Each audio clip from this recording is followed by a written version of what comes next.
Thank you, Mr Acting President. I think Socrates wouldn't be able to turn this one around. Based on the feedback I've heard from my colleagues, it's a shame we can't make renewable energy off the hot air that I've heard in the chamber tonight during this debate.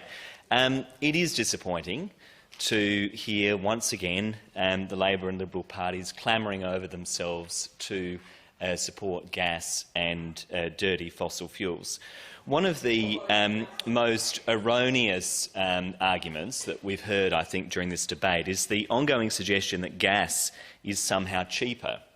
We know, of course, that that is simply not the case. And I want to refer the chamber to a report that was released just a few days ago by the Monash Climate Change Communication Research Hub, which reviewed and brought together leading electrification research and looked at the impacts of electrifying the residential sector with more affordable, energy-efficient appliances. As part of that, the report found that in almost all contexts, electricity would cut household energy bills and that electrifying Australia's entire residential sector would save households $4.9 billion in total annual energy costs. The author, whose name is Amelia Pearson, said that there was a time not long ago that using gas to heat our rooms, water and stovetops was the cheaper choice. Those days are now behind us, and electric appliances are both more efficient and cost-effective. As gas prices continue to overtake the cost of electrification, electrification only makes more financial sense for Australian households, she says.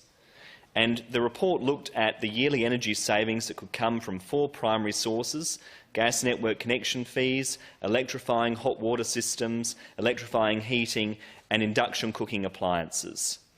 And what the report found was that, on average, wholesale gas prices increased by 234% over the past decade, compared to 137% for electricity. Gas rose an average of 6.37% a year, compared to 3.77% for electricity. So the constant refrain made by the Labor and Liberal parties that banning gas connections for new homes is going to hike up energy prices is a pure fiction. It's not supported by the evidence.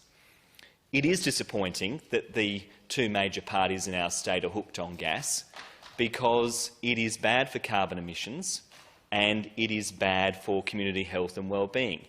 You know, a few weeks ago we saw the universities of Adelaide and South Australia merge. Now we're seeing the Labor and Liberal parties merge on this question, and it is very, very disappointing. You've got other jurisdictions around the world, other states around the world that are showing leadership on this and banning new gas connections. The ACT has done it. Victoria has done it, another Labor government.